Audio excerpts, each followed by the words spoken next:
किस अस्पताल में ऑक्सीजन का कितना स्टॉक बचा है, इस पर अपडेट देने के लिए न्यूज़ 24 की सबसे बड़ी कवरेज लगातार जारी है। राहुल प्रकाश कश्मीरी गेट से हमारे साथ मौजूद हैं। उनकी एक रिपोर्ट आप देख रहे थे मैक्स हॉस्पिटल से। पल्लवी झा गंगाराम हॉस्पिटल के बाहर वहां पर मौजूद है, अपडेट करेंगी, वहां के हालात हमें बताएंगी। प्रशांत देव सीपी से इस वक्त कनॉट प्लेस से इस वक्त हमारे साथ मौजूद हैं, बैठक पर भी अपडेट करेंगे जो पीएम लगातार मुख्यमंत्रियों के साथ चर्चा कर रहे हैं। साथ ही भूपेंद्र सिंह अहमदाबाद से इस वक्त हमारे साथ मौजूद हैं, टीवी स्क्रीन पर आपको नजर आ रहे हैं। और विनोद जगदाले आपको अंधेरी मुंबई से इस वक्त हमारे साथ मौजूद हैं, बताएंगे राज्य का पूरा हाल। लेकिन बिना देरी किए सबसे पहले प्रशांत देव आपके पास आते हुए, इमरजेंसी मीटिंग है ये पीएम की तमाम मुख्यमंत्रियों के साथ ऑक्सीजन को लेकर, तमाम मुद्दों को लेकर जो कोरोना से जुड़े हुए हैं, क्या अपडेट इस पर?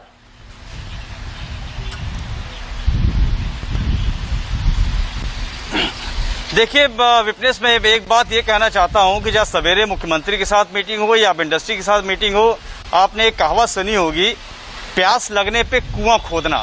तो ये वही स्थिति हो रही है कि प्यास लगने पे कुआं खोदा जा रहा है। सवाल उठता है कि केंद्र की सरकार हो, राज्य की सरकार हो, अभी इनको ये पता क्यों नहीं चल पाया कि ऑक्सीजन की इतनी ज्यादा किल्लत होगी।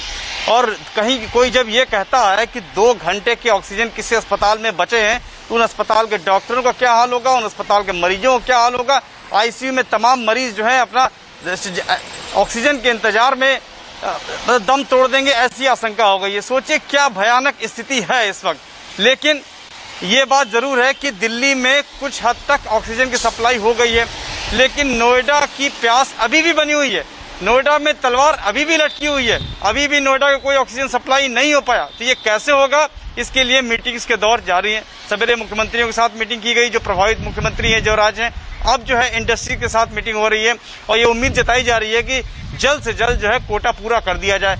एक अहम फैसला लिया गया है एयरलिफ्ट करके ऑक्सीजन लाने का। हालांकि ये बहुत खतरनाक होता है, लेकिन पहली बार ऐसा किया जा रहा है, क्योंकि ट्रांसपोर्टेशन में कोई पहले इस तरह का मैनेजमेंट रहा ही नहीं है। कभी किसी ने सोचा ही नहीं, कि समझा नहीं कि ऑक्सीजन की अचानक इतनी जरूरत पड़ जाएगी और कैसे उसको ट्रांसपोर्ट करेंगे। तो रिस्क लेकर के एयरफोर्स का स्पेशल विमान वो भी सप्लाई कर रहा है, ये एक अच्छी बात है। लेकिन ये स्थिति चाहे वो राज्य सरकार हो, दिल्ली के मुख्यमंत्री हो, केंद्र सरकार के तमाम मंत्री हो, उनको ये बात ये भाप क्यों नहीं पाए कि इनको ये हालात होंगे, ये भाप क्यों नहीं पाए। और प्रशांत, ये बहुत इंपॉर्टेंट बात आपने कही है। सोशल मीडिया पर और न्यूज़ 24 से जितने भी दर्शक जुड़ रहे हैं, उन्होंने यही सवाल उठाया है जो आपने उठाया है कि ये जो कदम अब उठाए जा रहे हैं, ये पहले क्यों नहीं उठाए गए, और पहले उठाए जाते तो ये हालात नहीं होते। प्रशांत, मैं लौटूंगी आपके पास। राहुल, अब आपके पास आते हुए, क्या मैक्स हॉस्पिटल में जो डिमांड है ऑक्सीजन की वो पूरी हो गई है, स्टॉक पूरा है?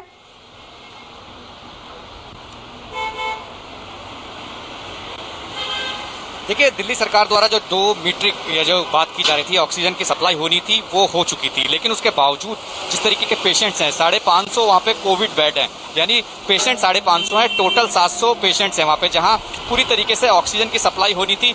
जो अमाउंट भेजा, यानी 2 मीट्रिक जो भेजा था, वो लगभग 11 से 12 बजे तक चलना था, ये साफ हुआ था। यानी उनका कहना था कि ये एक इमरजेंसी सप्लाई के लिए है, पेशेंट्स के लिए है, उसके बाद और रिक्वायरमेंट पड़ेगी, क्योंकि नॉन कोविड पेशेंट्स भी वहाँ मौजूद हैं और जो कोविड पेशेंट्स हैं उनके लिए रिक्वायरमेंट बढ़ती जा रही है। हालांकि ये रिक्वायरमेंट और थी। फिलहाल जो था एक तय समय के लिए ये ऑक्सीजन पूरी होनी थी, लेकिन उसके बावजूद भी वहाँ डिमांड ज्यादा थी। डिमांड इसलिए ज्यादा थी क्योंकि लगातार जो ऑक्सीजन की डिमांड पीछे से कम आ रही थी, और जिस तरीके की अब सप्लाई हो रही है, हालांकि वो भी उनको कम पड़ रही है। माना यह जा रहा है कि ऑन द वे और ग्रीन कॉरिडोर पुलिस उनको दे रहा है।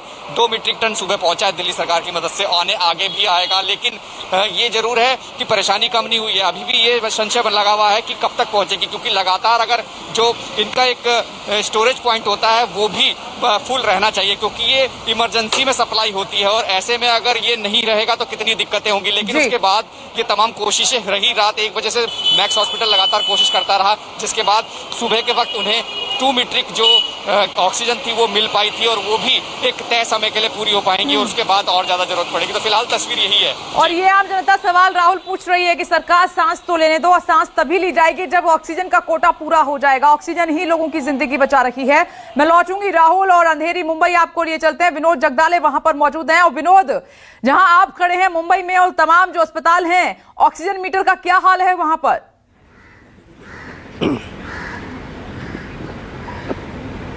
देखिए, अगर महाराष्ट्र की बात करें तो जिन जिन अस्पताल में ऑक्सीजन की कमी है उसको पूरा करने की लगातार कोशिश प्रशासन की तरफ से है। अब तक महाराष्ट्र के दूसरे दूरदराज इलाकों में भी फिलहाल ऑक्सीजन की कमी की ऐसी कोई बड़ी खबर यहाँ पर फिलहाल नहीं है। आपको पता ही होगा कि 4 दिनों पहले एक ट्रेन के जरिए 7 टैंकर विशाखापट्टनम के लिए रवाना किए गए थे। वहां से कल रात को 10 बजे ट्रेन से वो 7 टैंकर पूरे फुल करके महाराष्ट्र के लिए भेजे जा रहे हैं। ये ट्रेन बताया जाता है कि कल शाम तक यहाँ पर मुंबई में कलमबोली में पहुंच जाएगी और फिर जो भी जरूरी हॉस्पिटल है उन सभी को वहां पर ऑक्सीजन मुहैया कराया जाएगा।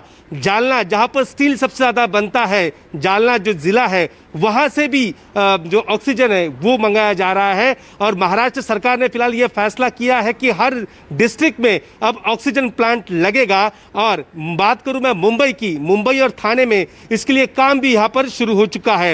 आपको पता ही होगा नासिक में जिस प्रकार से हादसा हुआ, उस हादसे से सबक लेने के बाद महाराष्ट्र के जो तमाम हॉस्पिटल है वहां पर जो ऑक्सीजन सप्लाई होता है उसके रखरखाव की पूरी जिम्मेदारी वहां पर एक नई तरीके से फिर से शुरू हो चुकी है। वहां पर कोई टेक्निकल फॉल्ट न हो यह भी वहां पर देखा गया है। लेकिन एक बात कहे कि कमी तो है या ऑक्सीजन की कमी तो है, लेकिन वो कमी को पूरा करने की कोशिश हम राज्य सरकार लगातार कर रही है।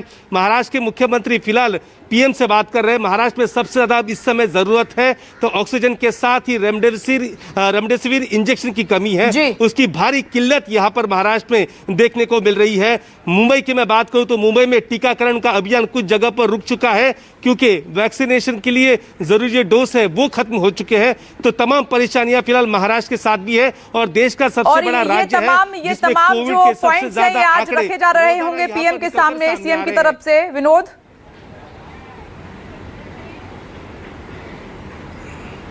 ये तमाम पॉइंट्स मुख्यमंत्री के सामने मुख्यमंत्री पीएम के सामने रख रहे हैं। आपको पता ही होगा कल की बात है कि राज्य सरकार ने केंद्र पर आरोप ये लगाया था कि महाराष्ट्र की रोजाना जरूरत 50,000 रेमडेसिविर इंजेक्शन की है, लेकिन अब तक उन्हें 36,000 मिलते थे। अब उसमें भी कटौती करके वो आंकड़ा करीब 23,000 के आसपास उन्हें मिल रहा है। तो महाराष्ट्र की जरूरत ज्यादा है। ये सबसे अहम मुद्दा महाराष्ट्र के मुख्यमंत्री ने पीएम के सामने रखा ही होगा।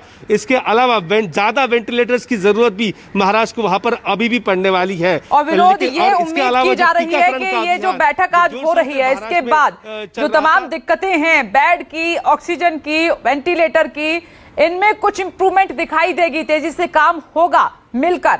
और भोपाल से राकेश चतुर्वेदी इस वक्त आपको नजर आ रहे हैं। राकेश, क्या हाल है तमाम अस्पतालों का और राज्य की अभी डिमांड क्या है जिंदगी बचाने के लिए? देखिए, मध्य प्रदेश के हालात की हम बात करें तो मध्य प्रदेश में हालात ये हैं कि नए मरीजों के लिए अस्पतालों में एडमिशन नहीं है। एडमिशन मिल जाए तो मरीजों के लिए दवाइयों की व्यवस्था उनके परिजनों को करना है। और अब तो हालात मध्य प्रदेश के ऐसे आन बढ़े हैं कि अस्पताल कह रहे हैं यदि आपके मरीजों को जिंदा रखना है तो ऑक्सीजन की व्यवस्था आप ही कर लें। देखिए, मेरे पीछे की जो तस्वीर देख पा रहे हैं ये वही तस्वीर है जिसमें तमाम अस्पतालों की जो एम्बुलेंस हैं यहाँ पर लगी हुई है। लंबी लंबी कतारें लगी हुई हैं। कतार इसलिए कि 2 सिलेंडर मिल जाए, 4 सिलेंडर मिल जाए ताकि जो अस्पताल में मरीज हैं जो उनको ऑक्सीजन मुहैया हो पाए। हम पूरे समूचे मध्य प्रदेश की बात करें, कुछ सरकारी आंकड़े कह रहे हैं कि 444 से अधिक मीट्रिक टन की ऑक्सीजन की हर दिन डिमांड है, हर दिन जरूरत है, आवश्यकता है। लेकिन वर्तमान में 400 करीब मीट्रिक टन ही ऑक्सीजन उपलब्ध हो पा रही है। और तमाम हम अस्पतालों की बात करें, चाहे राजधानी भोपाल हो या फिर मालवा के इलाके का मामला हो या फिर जबलपुर इलाके का मामला हो,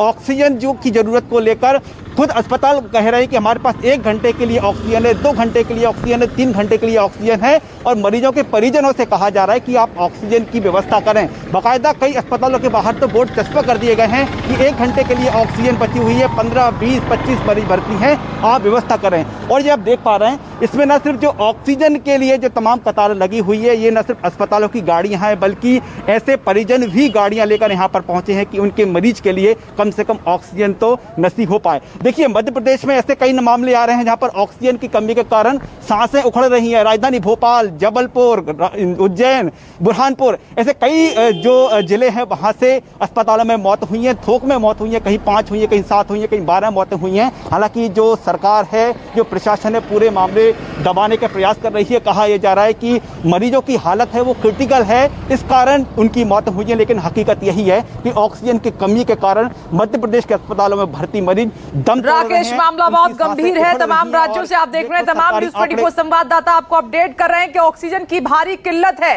इसको मैनेज करना बहुत जरूरी है। जो ऑक्सीजन एयरलिफ्ट हो रही है ये भी काफी नहीं है, और डॉक्टर्स ने भी कहा कि ये पूर्ति लगातार होती रहनी चाहिए, तभी हम जिंदगी बचा सकते हैं। और जो इंपॉर्टेंट बात इसमें यह है कि हॉस्पिटल से एडमिशन नहीं ले रहे ऑक्सीजन की कमी की वजह से। अब आप देखिए कि लोग कहां जाएं, कैसे जिंदगी बचाएं। जल्दी से अहमदाबाद का रुख कर लेते हैं और वहां से भूपेंद्र सिंह मौजूद हैं। भूपेंद्र, वहां क्या हालात बने हुए हैं? देखिए, अन्य राज्यों की तरह गुजरात में भी बहुत अच्छे हालात नहीं है। सरकारी रिपोर्ट अगर देखेंगे तो सब कुछ ठीक ठाक दिखाई देगा, ये कर दिया वो कर दिया, तमाम दावे दिखाई देंगे, लेकिन ग्राउंड रियलिटी कुछ और बयां करती है। मैं इस समय एक ऑक्सीजन रिफिलिंग प्लांट के बाहर मौजूद हूँ। सवेरे से आज मैं यहाँ पर आकर देख रहा हूँ, लोग आ रहे हैं, उनको जितना ऑक्सीजन चाहिए उतना नहीं मिल रहा है। सिर्फ मेडिकल सप्लाई की मैं बात कर रहा हूँ। मेरे पीछे जो प्लांट है वो रोजाना 150 से 200 सिलेंडर जो है वो सप्लाई करता था नॉर्मल कंडीशन में, लेकिन महामारी जब बढ़ी है उसके बाद 1,500 से 2,000 सिलेंडर इसकी सप्लाई हो गई है। दिक्कत इनके पास ये आ रही है कि इनके पास जो लिक्विड फॉर्म में सिलेंडर आता था रिफाइनरी से वो उतनी मात्रा में नहीं आ पा रहा है। दूसरी दिक्कत आ रही है, सिलेंडर इतने ज्यादा नहीं है जितने इनको चाहिए, क्योंकि रिफिलिंग के लिए सिलेंडर भी उतने ही चाहिए अगर गैस ज्यादा हो रही है तो ये दिक्कतें इनकी आ रही है। दूसरी बात, मरीजों की अगर मैं बात करूं तो मरीज अगर अस्पताल में भर्ती होंगे तब तो उन्हें ऑक्सीजन मिलेगा। मरीजों के लिए बेड ही नहीं है अस्पताल में। तमाम अस्पताल जो है वो फुल हो चुके हैं, वेटिंग चल रहा है लंबा 2-2, 3-3 दिन का। इस तरह की खबरें आ रही हैं कि ऑक्सीजन के बिना या फिर वेंटिलेटर के बेड की जो जरूरत है वो बेड उपलब्ध नहीं है। सामान्य मरीजों के लिए तो एक बार एडमिशन मिल जाता है, लेकिन जो सीरियस मरीज है जिन्हें तुरंत वेंटिलेटर पे रखना है, ऑक्सीजन की जरूरत है, वो एडमिट नहीं हो पा रहे हैं, तो उनकी इस वजह से मौत हो रही है। ऑक्सीजन सप्लाई में बहुत ज्यादा गुजरात परेशानी इसलिए नहीं झेल रहा है क्योंकि जामनगर में रिफाइनरी है जहां से 400 टन सप्लाई यहाँ पर हो रही है। जो सिविल अस्पताल है जहां पर सबसे ज्यादा मरीज है 200-2,000 बेड का, उनका अपना ऑक्सीजन प्लांट है, वो रिफिल होता है और सेंट्रलाइज सिस्टम से जो है ऑक्सीजन सप्लाई हो रही है। तो वहां दिक्कत है, लेकिन जो निजी अस्पताल है वहां पर दिक्कतें आ रही है। और सबसे बड़ी दिक्कत उन लोगों को है जिनके घर पे इलाज चल रहा है, जो पेशेंट एक साल से ऑक्सीजन ले रहे हैं, उनको ऑक्सीजन नहीं मिल पा रहा है। तो इस तरह की कई दिक्कतें ऑक्सीजन को लेकर और भूपेंद्र, जो हालात नजर आ रहे हैं उस हिसाब से ऐसा लगता है कि हर राज्य के हर डिस्ट्रिक्ट में एक ऑक्सीजन प्लांट होना बहुत जरूरी है। आप सभी बने रहें, इस पीछे खबर है लखनऊ से। कोविड-19 की महामारी के चलते लखनऊ में ऑक्सीजन की लगातार कमी नजर आ रही है, और यहां पर नादरगंज स्थित मुरारी गैस ऑक्सीजन प्लांट और श्रीनाथ जी ऑक्सीजन प्लांट में ऑक्सीजन सिलेंडर तो मिल रहे हैं, लेकिन सिर्फ उन्हीं को जिनके पास अस्पताल से ऑथराइज्ड लेटर है। दरअसल सरकारी आदेश ये है कि पहले जो अस्पताल में मरीज भर्ती हैं उनको ऑक्सीजन पहुंचाई जाए, ये जरूरी भी है। प्रशासन का दावा है कि जरूरतमंद को ऑक्सीजन जरूर मिलेगी, किसी तरह की कोई अफरा तफरी नहीं है। हालांकि ऑक्सीजन प्लांट पर पहुंच रहे मरीजों के तीमारदार काफी परेशान दिखाई दे रहे हैं। उनका कहना था कि ना तो अस्पतालों में ऑक्सीजन है और ना ही उन्हें मिल पा रही है। क्या करें ऐसे हालात में, कहां जाएं, ये समझ नहीं आ रहा है। मेरा नाम है आकाशनाथ, मेरे पिता मेडवेल हॉस्पिटल में एडमिट है और वहाँ ऑक्सीजन की बहुत ज़्यादा ज़रूरत है, और वहाँ से मुझे लिख के मिला है कि आप जाके कहीं से भी प्रोवाइड करा के हमको दीजिए, और ये हमको अंदर जाने नहीं दिया जा रहा सर। और वहाँ उनकी एकदम समझ लीजिए बहुत बेकार कंडीशन पे पापा हमारे, हमको अंदर जाने ही नहीं दे रहे, कह रहे हैं वही आए और वही ले जाए, हमको नहीं देंगे। और जबकि हमको लिख के मिला है वहाँ हॉस्पिटल से कि आप जाके वहाँ से ले लीजिए। भैया कैलाशपुरी से आए हैं, सिलेंडर लेने आए हैं। मेरे चाचा जी बीमार हैं, पहले हॉस्पिटल में थे, उन्होंने कहा कि अब ऑक्सीजन नहीं है हमारे पास, अपना पेशेंट ले जाइए। हमने जैसे तैसे ब्लैक में ये सिलेंडर खरीदे हैं 40,000 रुपए के। अब ये खाली हो गए हैं तो भरवाने के लिए आए थे यहाँ पे। अभी 3 दिन पहले मेरे पिताजी की मौत हुई है संडे को, ये मेरे चाचा हैं, उनके लिए मैं लेके आ रहा हूँ। सर क्या हम तो एफर्ट कर रहे हैं, जा रहे हैं, मिलेगी ठीक है, नहीं तो ईश्वर जाने कैसे क्या होगा, कर सकते हैं। हम तो हेल्पलेस फील कर रहे हैं, कहीं से कोई सपोर्ट तो मिल नहीं रहा। और प्रशांत, ये मेडिकल इमरजेंसी के हालात साफ तौर पर नजर आ रहे हैं, और जो सवाल मैंने अभी उठाया था प्रशांत के ऑक्सीजन की जिस तरीके से भारी किल्लत है, उस हिसाब से हर राज्य में ऑक्सीजन प्लांट होना जरूरी है डिस्ट्रिक्ट वाइज।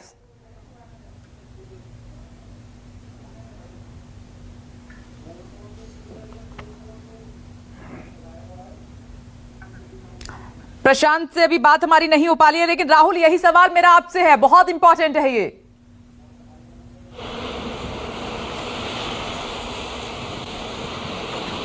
देखिए, तस्वीर बदली हुई नहीं है। मैं आपको कुछ तस्वीरें ये बताना चाहूंगा कि जहां मैं गया हूं, कई जो ऑक्सीजन फिलिंग पॉइंट है दिल्ली के अंदर, दिल्ली के आसपास से जहां से लिक्विड ऑक्सीजन सप्लाई होती है, अब वहां पर भीड़ लगनी शुरू हो गई है। इससे पहले ये था कि ऑक्सीजन की सप्लाई आईएनएक्स जो सप्लाई करता है डायरेक्ट हॉस्पिटल में ग्रीन कॉरिडोर के साथ उनको मिल रहा था, लेकिन जो फिलिंग पॉइंट है जहां पे बताया जा रहा है जो उनकी स्टोरेज क्षमता है 20 मीट्रिक टन है, यानी अगर वो स्टोरेज इतनी है, वो जितने अस्पताल हैं, जितने इंडिविजुअल्स हैं, जितने कोविड पेशेंट्स हैं उनके रिलेटिव उनको भी दे रहे हैं। यानी एक जरिया ये था कि वो सरकार से मदद मांग रहे थे, लेकिन अब डायरेक्टली कुछ फिलिंग पॉइंट्स दिल्ली के अंदर ऐसे भी हैं जहां आप अपनी जो ऑक्सीजन की जो सिलेंडर्स हैं वो भरवा सकते हैं, यानी आपको सिलेंडर लेके जाना पड़ेगा। दिल्ली में जो स्थिति है फिलहाल यही है कि अस्पतालों में ऑक्सीजन की सप्लाई थोड़ी कम है, यानी लगातार रिक्वायरमेंट बढ़ती जा रही है, और रिक्वायरमेंट जब बढ़ रही है तो तमाम से प्रेशर्स आ रहा है अस्पतालों में, पेशेंट्स के एडमिशन की बात भी हो रही है।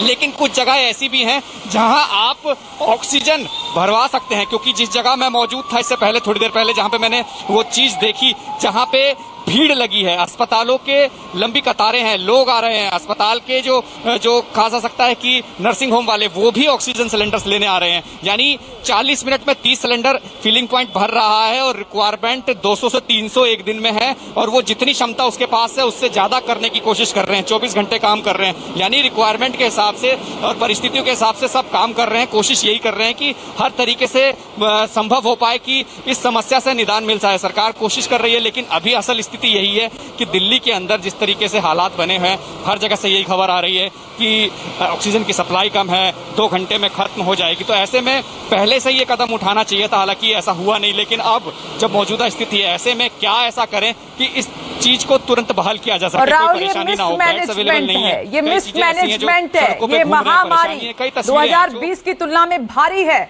और इसका अंदाजा तक नहीं लगा पाए। अब बैठकें हो रही हैं, जबकि ये था प्रायोरिटी में कि सारे काम छोड़कर मरीजों की जान बचानी थी, ये था प्राथमिकता में, लेकिन ये दिखाई नहीं दिया। और विनोद, एक सवाल यहाँ पर ये इंपॉर्टेंट है कि जिनको क्रिटिकल जो कंडीशन में है, ऑक्सीजन की जिनको प्रॉब्लम है, उनको तो देनी ही है, लेकिन क्या सरकारों की तरफ से ऐसी भी कोई गाइडलाइंस हैं कि घर में रहकर आप अपने ऑक्सीजन लेवल को कैसे मेंटेन कर सकते हैं, कौन सी वो चीजें हैं जो खा सकते हैं, ध्यान रख सकते हैं? ये बहुत जरूरी है बताना लोगों को।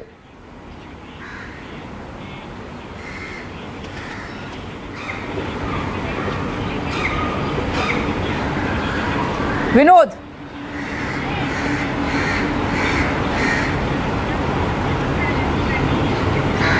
विनोद तक आवाज नहीं जा रही है, लेकिन राकेश चतुर्वेदी, अगर मेरा सवाल आपको सुनाई दिया हो तो ये सवाल मेरा आपसे है, क्या सरकार की तरफ से कुछ ऐसे कदम उठाए जा रहे हैं कि जो लोग घर में हैं वो पैनिक ना हो, ऑक्सीजन लेवल को कैसे मेंटेन कर सकते हैं, कौन सी ऐसी चीजें हैं जिनको खा सकते हैं, खुद का ख्याल रख सकते हैं?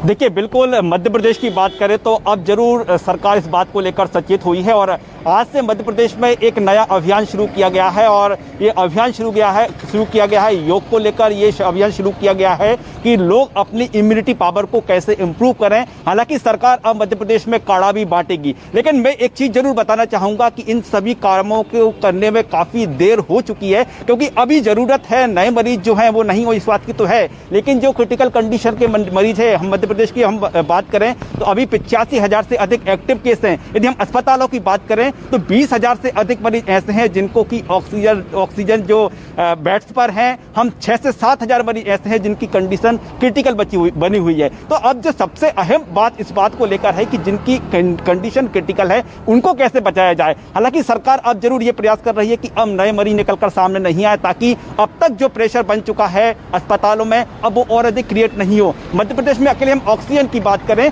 तो ठीक आज से 15 दिन पहले 200 मैट्रिक टन जो ऑक्सीजन की आपूर्ति हो रही थी वो पर्याप्त थी, लेकिन आज 400 मीट्रिक टन की आपूर्ति भी कम पड़ रही है। यानी महज 15 दिन में ऑक्सीजन की आपूर्ति जस्ट डबल हो चुकी है, लेकिन वो भी कम पड़ रही है और मरीजों की जो सांसें हैं लगातार उखड़ती जा रही हैं। तो अब हम देख सकते हैं कि अब आज से एक और मध्य प्रदेश में जरूर हम कह सकते हैं कि चाहे नवाचार कहें या फिर कहें कि कहीं ना कहीं केंद्र मध्य प्रदेश में भी को लेकर भी हरकत में आया है। और आज वायुयान के जरिए इंदौर तक जामनगर से जो है ऑक्सीजन पहुंचेगी। ठीक 2 बजे जामनगर के लिए इंदौर से जो वायुसेना का वो हेलीकॉप्टर है वो उड़ेगा और फिर मध्य प्रदेश में ऑक्सीजन लेके आएगा। तो फिलहाल हम कह सकते हैं कि जागरूक जरूर हुए हैं, लेकिन काफ़ी देर से आए हैं। हालांकि अभी भी दुरुस्त यदि आ जाए तो पूरा जो मामला है पटरी पर आ सकता है, संभाला जा सकता है। इसके साथ ही छोटी छोटी इकाइयाँ भी मध्य प्रदेश में लागू करने की बात कही गई है। इसमें से आधी इकाइयाँ शुरू हो चुकी हैं, लेकिन दरअसल जो जिस तरह से मध्य प्रदेश में एक्टिव मरीज बढ़े हैं और जो क्रिटिकल मरीजों की संख्या बढ़ी है, जो ऑक्सीजन बेड्स की जरूरत आन पड़ी है, उस लिहाज से फिर आप कह सकते हैं कि तमाम जो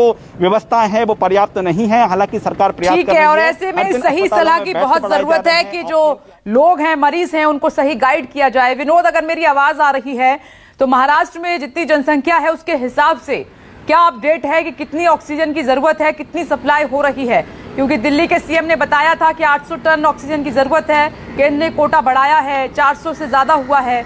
और महाराष्ट्र में कितना चाहिए कोटा, कितनी जरूरत है, कितनी सप्लाई हो रही है?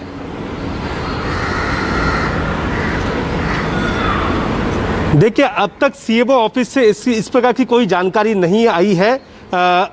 अब जो संबोधन खत्म होने के बाद किन मुद्दों पर महाराष्ट्र के मुख्यमंत्री ने पीएम मोदी से बात की है, कितने ऑक्सीजन की जरूरत है, कितनी सप्लाई हो रही है, इसके बारे में जानकारी विस्तृत उनके प्रेस रिलीज के जरिए यहां पर आ जाएगी। लेकिन फिलहाल महाराष्ट्र की मैं अगर बात करूं तो महाराष्ट्र के जितने भी 36 जिले हैं वहां पर फिलहाल ऑक्सीजन की कमी की ज्यादा कोई बड़ी खबर ऐसी हाथ नहीं है। जिनको जरूरत है उनको ऑक्सीजन देने की हर संभव कोशिश यहां पर की जा रही है। तो एक खबर यह भी है कि वसंत दादा शुगर इंस्टीट्यूट, जिसके सर्वे सर्वा एनसीपी सुप्रीमो शरद पवार है, उन्होंने सारी चीनी मिलों को एक खत लिखा है अपने वसंत दादा शुगर इंस्टीट्यूट के जरिए और बात कही है कि सभी चीनी मिलें अपने इसमें ऑक्सीजन के प्लांट की शुरुआत करें। एक अपने आप में बड़ी खबर है, क्योंकि महाराष्ट्र में पूरी राजनीति इन चीनी मिलों के जरिए ही चलती है। तो यहाँ पर ऑक्सीजन प्लांट निर्माण करने की बात शरद पवार ने यहाँ पर की है। कुछ ही देर पहले मैंने जैसे ही आपको बताया था कि मुंबई और थाने में नए ऑक्सीजन प्लांट के निर्माण की कार्रवाई शुरू हो चुकी है और हर जिले में अब एक नया ऑक्सीजन प्लांट यहाँ पर राज्य सरकार बनाने वाली है, क्योंकि ये दूसरी लहर है। बताया ये जा रहा है कि भविष्य में तीसरी लहर भी आ सकती है। ऐसे में ऑक्सीजन की कमी यहाँ पर ना महसूस हो, इसके लिए हर संभव कोशिश फिलहाल महाराष्ट्र सरकार यहाँ पर कर रही है। अभी तो हम दूसरी लहर का सामना कर रहे हैं, तीसरी खतरनाक हो सकती है, उसके लिए तैयार होना होगा। आप सभी का बहुत बहुत शुक्रिया। तमाम राज्यों से ऑक्सीजन मीटर राज्यों में क्या है, वो कोटा कितना बचा है, क्या हालात हॉस्पिटल्स में बने हुए हैं, तमाम अपडेट आपके सामने रखा। ये सच है कि ऑक्सीजन की कमी की वजह से एडमिशन नहीं ले रहे हैं अस्पताल और साथ ही लोग, मरीज दम भी तोड़ रहे हैं। उम्मीद है कि इस बैठक के बाद जो पीएम कर रहे हैं उसके बाद कुछ राहत मिलेगी, जल्द ही ऑक्सीजन की सप्लाई और तेज होगी।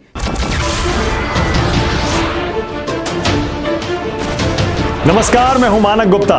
अगर आपको हमारा ये वीडियो पसंद आया हो तो इसे लाइक और शेयर जरूर करें और हां, हमें सब्सक्राइब और फॉलो करना ना भूलें ताकि आप देश और दुनिया की कोई खबर मिस ना करें। तो जुड़े रहिए हमारे साथ और देखते रहिए न्यूज़ 24।